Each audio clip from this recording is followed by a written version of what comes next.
हमें petrol diesel का उपयोग कम करना होगा। ज्यादा से ज्यादा मेट्रो में ही जाएंगे कि वह ज्यादा से ज्यादा रेलवे गुड्स के जो ट्रेन होती है रेलवे की सर्विसेज से भेजें कि इलेक्ट्रिक व्हीकल का ज्यादा से ज्यादा उपयोग करें।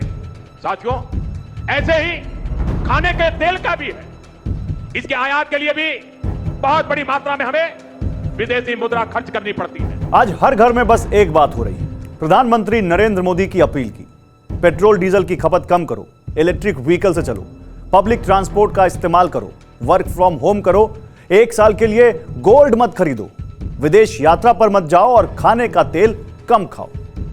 नमस्कार, आपके साथ मैं हूं गौरव अग्रवाल और आप देख रहे हैं TV9 डिजिटल।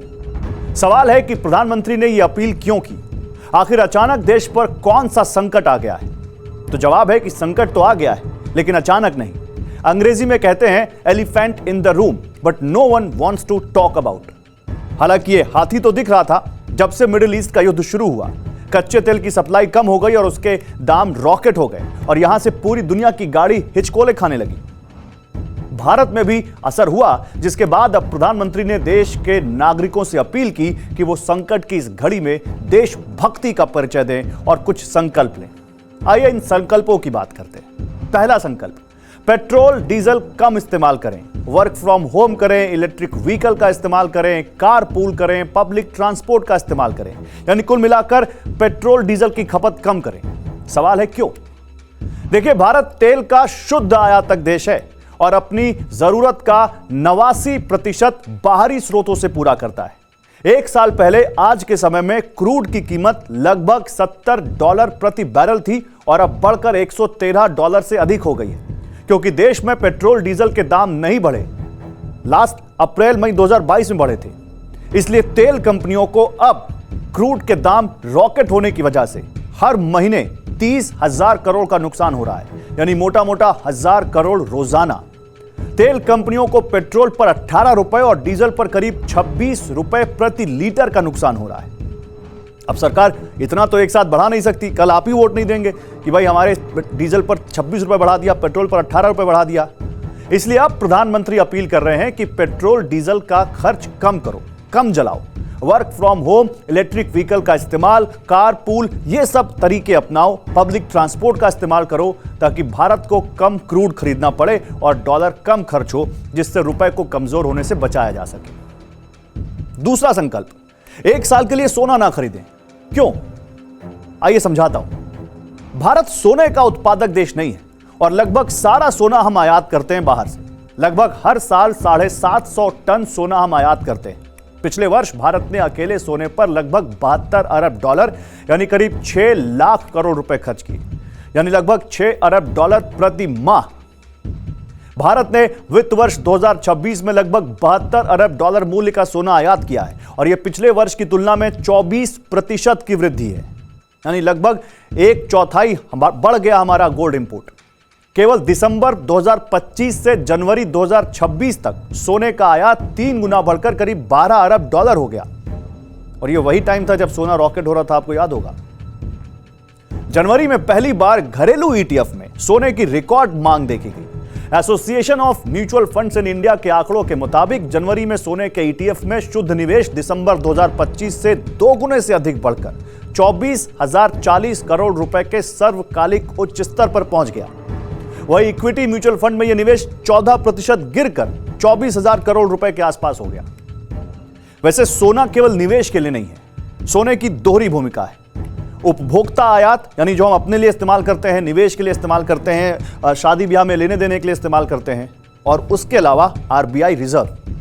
RBI ने मार्च 2026 तक कुल 880 टन सोना जमा किया है और वर्तमान में भारत के कुल विदेशी मुद्रा भंडार में सोने का हिस्सा 16% है, जो पिछले वर्ष से 10% ज्यादा है। यानी RBI ने भी सोना जमकर खरीदा है, लेकिन वो देश के काम आएगा आर्थिक स्थिति सुधारने के लिए संकट के समय।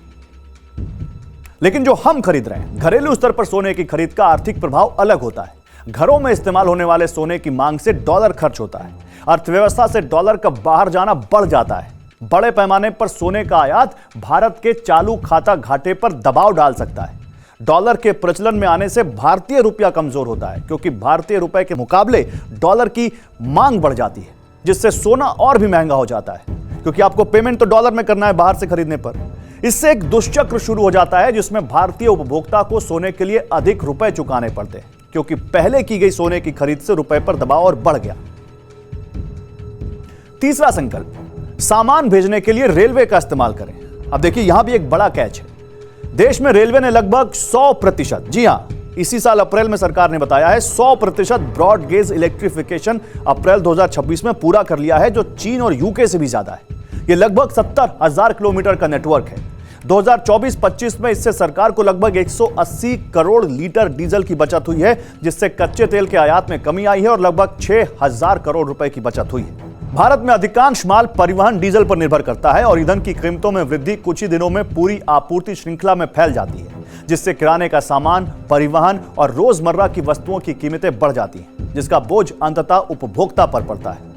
तो हमारे पास रेलवे का इतना बड़ा इलेक्ट्रीफाइड नेटवर्क है, तो इसका इस्तेमाल क्यों ना किया जाए। इसीलिए प्रधानमंत्री कह रहे हैं कि भाई, आप भाड़े के लिए रेलवे का इस्तेमाल करिए, कुरियर के लिए रेलवे का इस्तेमाल कीजिए। चौथा संकल्प, विदेश घूमने ना जाए। क्यों, यह भी समझिए। पिछले साल हम भारतीयों ने विदेश यात्रा पर 3 लाख करोड़ रुपए खर्च किए हैं, जो करीब 32 बिलियन डॉलर होता है। इससे दो फायदे होंगे। एक तो यह पैसा डॉलर के रूप में बाहर नहीं जाएगा, और इसका आधा भी पैसा अगर देश में खर्च हुआ तो घरेलू जो टूरिज्म इंडस्ट्री है, हॉस्पिटैलिटी सेक्टर है, होटल सेक्टर है, उससे जुड़े हुए लोग हैं, उनको जबरदस्त बूस्ट मिलेगा, उनको रोजगार मिलेगा, कई लोगों के लिए नौकरियां पैदा होंगी और देश की अर्थव्यवस्था को भी इससे मदद मिलेगी। पांचवा संकल्प, खाने के तेल का कम उपयोग करें। अब यह भी समझिए क्यों। प्रधानमंत्री ये अपील पहले भी करते रहे, लेकिन इस बार तो दोहरा उसमें फायदा होगा। पहले जो अपील करते थे उसमें आपकी सेहत के लिए फिक्रमंद थे, अब जो अपील है उसमें देश की आर्थिक स्थिति, आर्थिक सेहत की भी फिक्र है।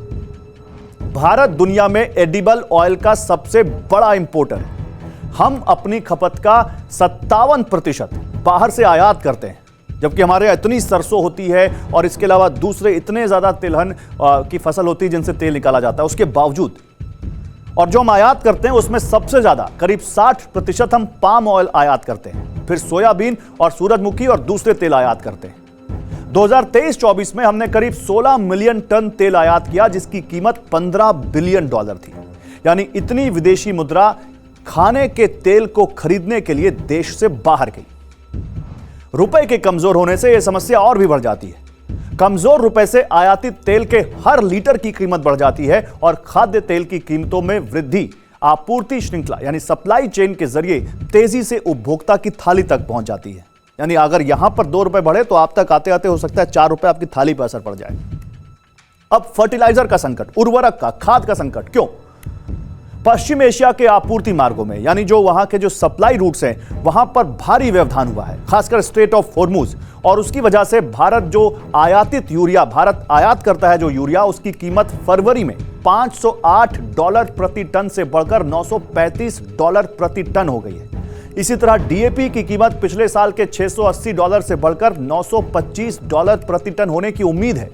अमोनिया की कीमतें भी दोगुनी से अधिक बढ़कर $435 से $850 से $900 प्रति टन हो गई हैं। और भारत के यूरिया आयात का भी लगभग 75% हिस्सा इन्हीं खाड़ी देशों से आता है, जीसीसी कंट्रीज से, जबकि घरेलू यूरिया संयंत्र कच्चे माल के रूप में एलएनजी पर निर्भर है। जहां हम यूरिया बनाते हैं वहां भी हमें एलएनजी चाहिए, और वो कहां से आती है? वो भी 60% से ज्यादा हिस्सा कतर, यूएई, ओमान, इन सब से आता है हॉर्मुज, स्ट्रेट ऑफ हॉर्मुज के जरिए। और यहां क्या है आपको बताने की जरूरत नहीं है, डबल नाकेबंदी है, एक तरफ ईरान, दूसरी तरफ अमेरिका, और ये लगातार रुकावट बनी हुई है। इससे हमारा जो फर्टिलाइजर इंपोर्ट है, उर्वरक आयात है, ये प्रभावित हुआ है, घरेलू उत्पादन भी प्रभावित हुआ है। और इसके अलावा जो आपूर्ति की कमी एक बड़ी समस्या है। भारत को आने वाले खरीफ सीजन के लिए अकेले करीब 20 मिलियन टन यूरिया की जरूरत है, जबकि अप्रैल की शुरुआत में उपलब्ध भंडार केवल 5.5 मिलियन टन था। घरेलू उत्पादन भी प्रभावित हुआ है। खाड़ी देशों से एलएनजी की आपूर्ति आप जानते हैं कितनी घट गई है। ये लगभग 1.5 मिलियन टन उत्पादन रह गया है खाड़ी देशों से एलएनजी की जो आपूर्ति कम हुई उसकी वजह से, जबकि सामान्य मासिक दर जो हमारी थी उत्पादन, वो 2.5 मिलियन टन थी। यानी 1 मिलियन टन जो हमारी उत्पादन दर है घरेलू, वो भी कम हो गई है। अगर जून में खरीफ की बुआई शुरू होने से पहले स्टॉक की पर्याप्त भरपाई नहीं की जा सकी तो कृषि की जो इनपुट लागत है, खेती की जो कॉस्ट है, जो कीमत है, वो बढ़ जाएगी और इससे खाने पीने की कीमतों में भी बढ़ोतरी होगी। अब विदेशी मुद्रा भंडार के बारे में जानिए। आरबीआई के ताजा आंकड़ों के अनुसार 1 मई 2026 को समाप्त सप्ताह के दौरान भारत का विदेशी मुद्रा भंडार 690.7 अरब डॉलर रहा। यह फरवरी 2026 के अंत में दर्ज किए गए सर्वकालिक उच्च स्तर ऑल टाइम हाई 728.5 अरब डॉलर से काफी नीचे है। कच्चे तेल की बढ़ती कीमतों और पश्चिम एशिया संघर्ष के बीच रुपए के कमजोर होने के कारण इसमें गिरावट आई है और हमें सब कुछ जो बाहर से खरीदना है उसका पेमेंट तो मुख्यतः डॉलर में करना है। इसलिए अब इस फॉरेक्स रिजर्व को बचाने के लिए हम सब अपना योगदान दें, यह प्रधानमंत्री ने अपील की है। अब हम कितना योगदान देंगे, आप कितना इन संकल्पों को मानेंगे और कितना योगदान देंगे, किस किस तरह की और कितनी कटौती करेंगे, कमेंट करके मुझे जरूर बताइए। और अच्छा लगा हो तो इस वीडियो को अपने दोस्तों के साथ, अपने जानने वालों के साथ शेयर कीजिए और उनकी भी जानकारी बढ़ाइए। नमस्कार।